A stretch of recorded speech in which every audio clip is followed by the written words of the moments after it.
Let's return to This Week in America. Here's your host, Rick Bratton. Welcome back, everybody. Coast to Coast, This Week in America. Terrifying Tales Unleashed by Scott D. Gottschalk is a menagerie of short stories covering many popular genres, including horror, science fiction, and suspense thriller. Classic theater of the mind sort of tale, sure to entertain horror fans. Scott grew up on a livestock and cropping farm near Byron, Minnesota, an animal science and agriculture education graduate from the University of Minnesota. He's been an educator and an international consultant across all 7 continents of the globe. Scott has written 3 books, The Folk and Their Fauna, 9 Lives to Eternity, and most recently, Terrifying Tales Unleashed. He resides with his wife Astrid on their farm near Kimball, Minnesota. Scott is also a renowned professional public speaker. And Scott Gottschalk, author of Terrifying Tales Unleashed, Unsettling Stories to Remedy Peaceful Slumber, is our guest on This Week in America. Hi, Scott. Welcome to the program. Well, thank you very much, and thank you for having me on this show. It is a pleasure, and really looking forward to getting into your dark side and writing these stories, receiving excellent reviews. Let's start a little bit of the foundation, who you are. I mentioned briefly your background, an interesting career path, doing a little bit of everything, now being a successful author. Tell me a little bit about your background, where you came from, and that career path that you're on. Well, I grew up on a very intense livestock operation. We had dairy cows and beef cows and some sheep and some pigs and crops. And, it's a funny story. I grew up about 8 miles from the famous Mayo Clinic. We could literally milk cows in the morning and see the sunrise over the famous medical facility in Rochester, Minnesota at the Mayo Clinic. But the funny thing is being a dairy farm kid growing up, I was 18 years old before I ever left the farm.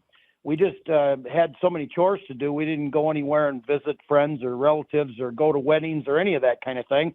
We pretty much just worked all the time, and that's a farmer's life. I had a chance to go off to college. I was one of 5 children. My brother decided to stay home and farm on the farm, and I decided that I would go off and get an education, and it was the basis of a English teacher in my 10th grade year as a sophomore in high school.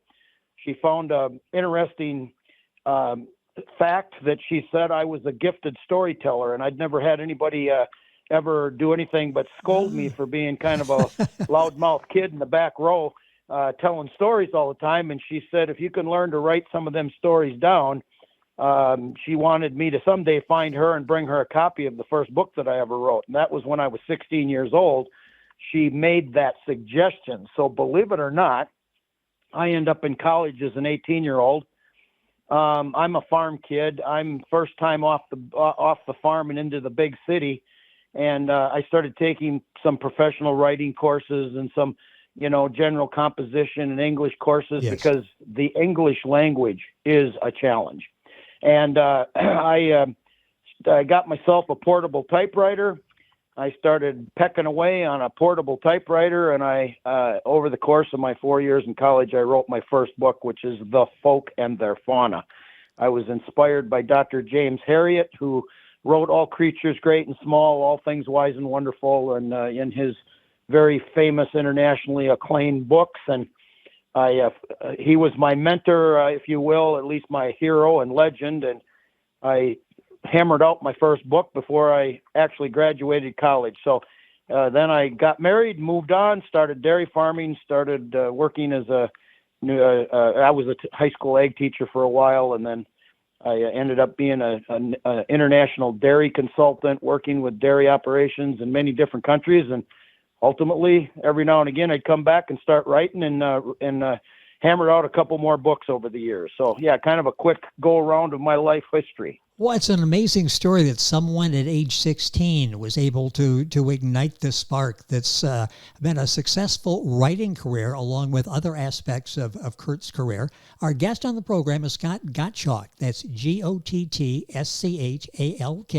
His website is his name, scottdgottschalk.com. The book is available at Amazon, pageturner.us, and their bookstore at the usual places. Links on our website, thisweekinamerica.us. Take you directly to Scott's website. You'll get information on Scott there and information on the book as well.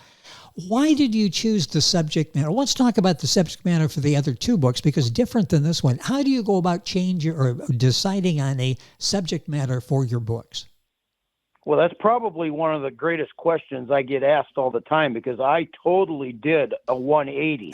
And then some, yes. The Folk and Their Fauna was a very family-orientated, family-friendly, I don't want to say a Christian book, but a faith-orientated book. It was about animals on the farm and real life animal stories. And I had a catastrophic motorcycle accident in 2009, and I was so close to dying from that accident. I literally had hit a deer at a high speed on an interstate. I wasn't found for about 6 hours, and I had internal damages and a broken back and a lot of challenges that took a long time for me to come back around again. Wow. And as a result, that gave me the impetus to write a story called 9 Lives to Eternity. I have had a couple of accidents in my life, and I was always jokingly kidded that I had the 9 lives of a cat, and that even with catastrophic bad things, that somehow I would live to tell the story. And so I decided to one day put those stories down in the form of a book. And 9 Lives to Eternity, reviews 27 close calls I've had with death. Wow. I'm a bit of a risk taker, as you might imagine. So adrenaline junkies sometimes have a hard time, not getting into accidents occasionally. So I ended up then with I had finished writing that book, 9 Lives to Eternity, and I'm a huge reader. I love reading books, and I like all genres. I have to be honest with you, my favorite are Stephen King scary books, and not surprising. I love vampire books and werewolf stories. And I've always said, I've got a faith-based Christian background, and I always tell people I don't believe in werewolves and vampires, but I sure think they're entertaining. Yes. And so I had just finished writing 9 Lives to Eternity, again, a very sort of Christian spirit, faith-based, true story. And my wife kidded me one day, and she says, "You think you're going to write again? Because that one came pretty easy for you." And I said, "Yeah." I said, that teacher when I was 16 years old was right. It flows pretty easy once I get going. And she says, "What do you think you're going to do next?" And I said, "Well, I've always been fascinated. How do these fiction authors take real life characters, build a character and build a personality so that their readers get fully identified with them, and then they get emotional when something good or bad happens?" I said, "I'm very fascinated by the ability to do something like that. I think I want to write a horror story." And she says, "Oh, for God's sakes, when do you think you're going to do that?" And I looked at her and I smiled and I said, "Well, right now sounds good. Nothing's happening on my word processor." And believe it or not, as easy as it comes, I wrote over 50 pages of Terrifying Tales Unleashed the first time I sat down. It just took me a few hours to do the first 5 or 6 chapters. And, I can't explain it. I don't take notes. I don't pre-plan it. I don't know what I'm going to write. I don't know what the story is. It just flows. I can type 100 words a minute. And, as you can gather, being a professional speaker, speaking is not difficult for me. It just flows out of my fingertips. And I had so much fun writing Terrifying Tales Unleashed. But I always have a disclaimer. Those of you that are following my writings and my first 2 books, you may or may not want to buy this book.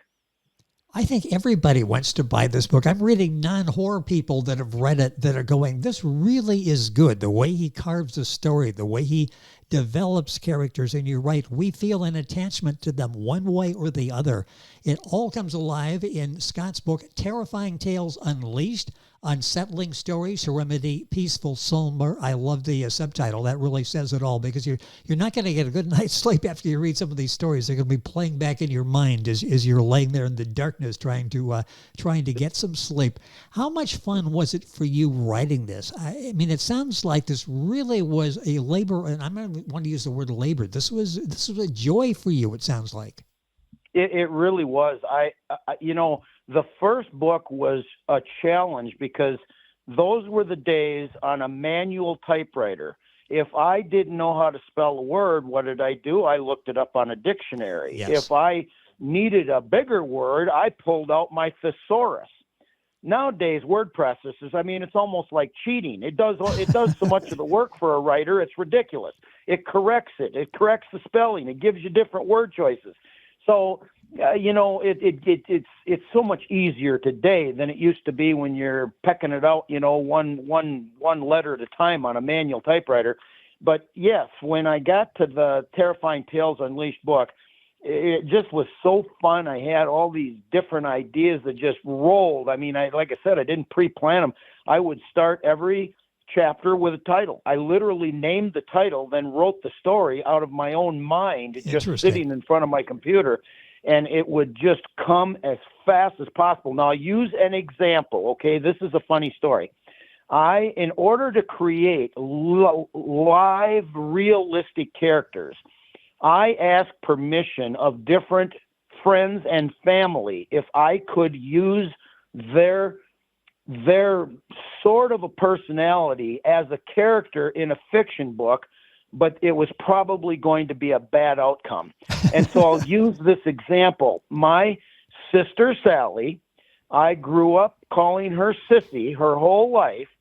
And in that particular chapter, the undead Nightwalker, I use a character that very much is similar to my sister Sally, and I'm writing this story, and I'm formulating a character, but the names have been changed to protect the innocent. And I'm writing that story, and her daughter Mindy, my niece, calls me and says, "Uncle Scott, what are you doing?" I said, "Well, I don't know if you've heard or not, but I'm writing another book again."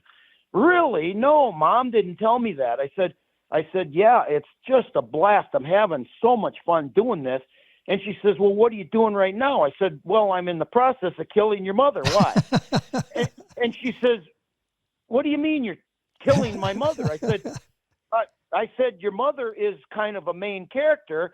And I said, "Man, it ain't going to be good for her." And she goes, "Well, how's that going to turn out?" I said, "I don't know. Quit bothering me. I don't know how it's going to finish until you hang up the phone." And so that's my writing style. I literally don't know what's going to happen until it happens, and it just flows out of my mind. I can't explain that. It's very atypical of authors. Authors have to do research and outlines and pre-write, yes. And I don't know. This is just, again, when I was 16, a teacher said, "You have a gift, pursue it, young man." And I guess I always have. So as you're reading Terrifying Tales Unleashed and you're wondering what's going to happen next, keep in mind that Scott also was wondering what was going to happen next, and he was the writer of these stories. Terrifying Tales Unleashed, Unsettling Stories to Remedy Peaceful Slumber. Scott Gottschalk, our guest on the program. His website, scottdgottschalk.com. Links on our website. Book available, pageturner.us, the bookstore, Amazon, all of the usual places. Talk about writing short stories. That seems like that could be challenging because you really have to keep things moving at a rapid pace. You don't have like 100 pages to tell a story. You've got to wrap things up. And the other aspect of that is you do an excellent job of maintaining that tension. It wouldn't be terrifying if we weren't scared to death the entire time we're reading it. Talk about short stories and maintaining that intense tension that you do throughout your stories. Well, again, I'm going to go back to I'm a 16-year-old farm boy sitting in the back row of a classroom of an English appreciation and general composition class. I don't want to be there. None of my farm friends want to be there, and we have to take this stupid English class. And this young teacher comes in. She had just graduated. Now, understand, I'm 16 years old, and she's 21 and a half years old.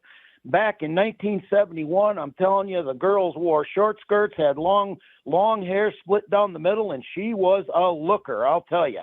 And she comes in and she says, I'm going to teach you all the appreciation of the English language. Well, I'm sorry, but us farm boys don't care about your stupid English language. And the first thing she does is sends us home with a homework assignment. She says, I want you all to go home and write a one-page short story about your favorite subject matter. I kind of stuck my elbow into the kid next to me, and I said, that didn't take long. We got a homework assignment the first gall-dang day this new teacher starts. And so we all went home, and since we were all farm kids, we wrote stories about dogs, cats, pigs, sheep, cows, horses. I don't think there was anything too novel about any of our stories. I wrote about a farm dog named Muggs. And just so you know, she very, very unapologetically covered my first paper I ever turned into her with lots of red ink and lots of bad comments, and I got a D on the first thing that I ever wrote. And it was at that moment in time I thought I might become a best-selling author. No, just kidding. She said, I don't quite understand the problem here. After class, she said, if you would have told me in one page a story about your farm dog, I could have closed my eyes and I could have visualized his color, his size, his demeanor. Was he fat or was he thin? Was he tall? Was he short? Was he mean? Was he friendly? I gave you an assignment and you didn't explain anything. I don't know anything about your dog. Would you like to try this again and improve your grade from a D? And I said, well, yeah, I kind of don't like that D. I'll give it a try. And just so you know, it was the next paper that became my first A that I ever got in any class up until the time I was in school. That is today chapter 8 in my first book, The Folk and Their Fauna. And the teacher taught me over and over again how to express myself with pen to paper and express ideas that someone can close their eyes and go there with you. And it's such a gift that she gave me. I've never forgotten it. But again, now understand, I am a really impatient Minnesota farm man. And if I'm going to read a book, I want to read a short story before I fall asleep at night. I want to go through 10 or 12 pages, get the beginning, the middle, and the end. And then I want to fall asleep with the book on my lap and pick up and start another chapter and a whole new story the next day. So that's my style. That's my impatience in reading. I just can roll with these short stories. They just flow out of my mind.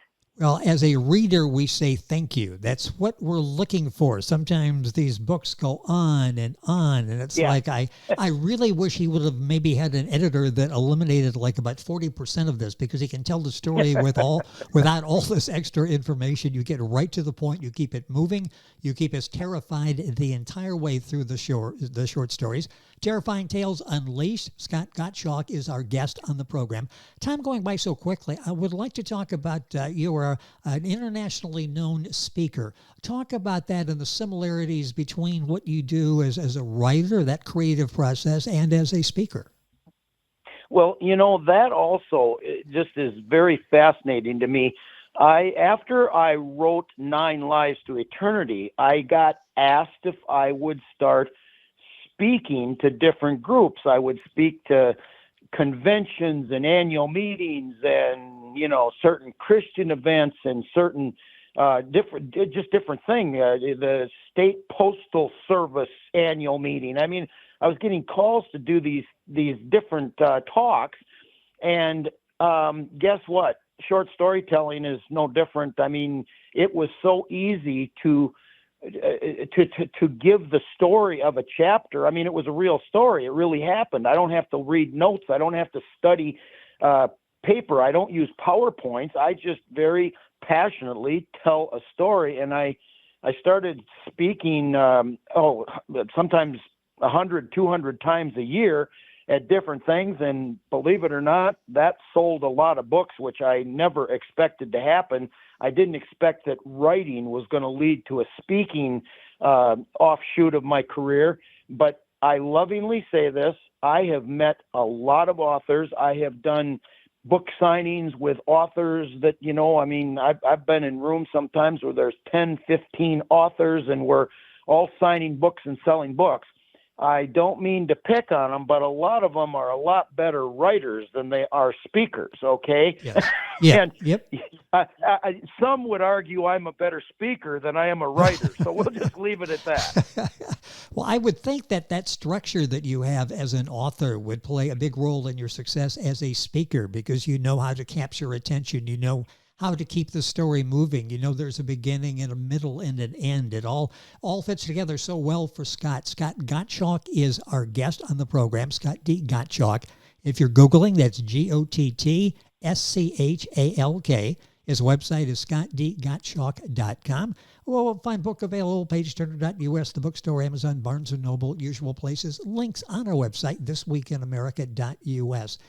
We mentioned the 3 books that you've got out there. Sort of rate those for us, rank them in your mind in terms of your feelings on the 3 books. And you've got another one, I understand. Talk about that as well. Well, okay, so real quickly, it's a little bit like your first car, your first kiss, your first love.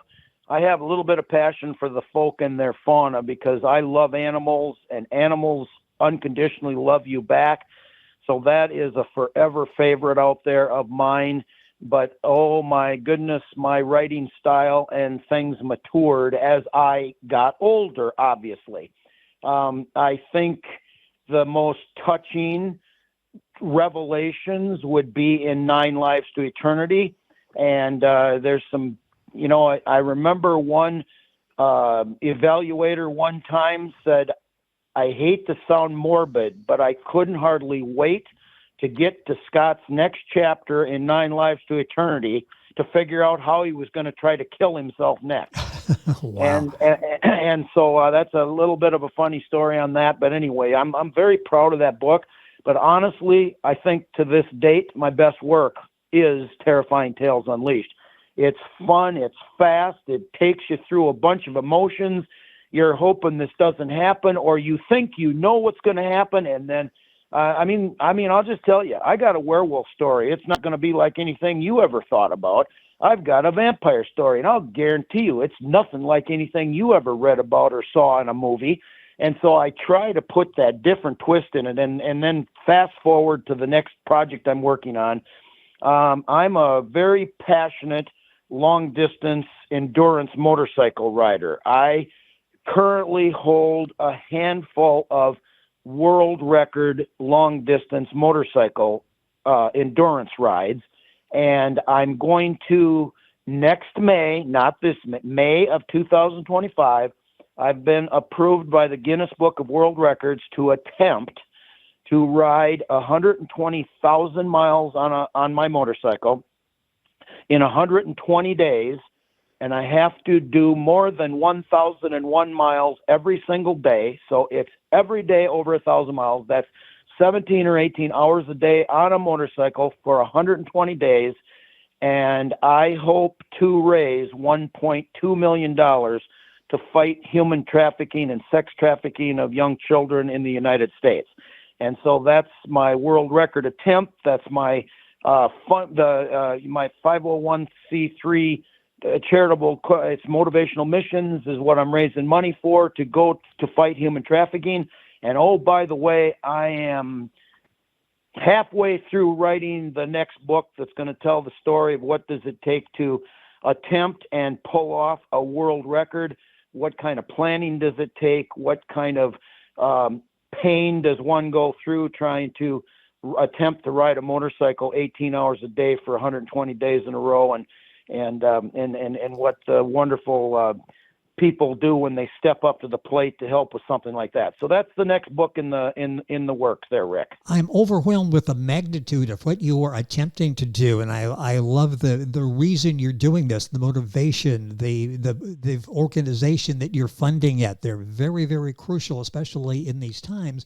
You're putting yourself through, I'm just calculating all of the miles, the hours on the motorcycle. It's just amazing. And hopefully we can touch base as you prepare for and pull this off in May of 2025.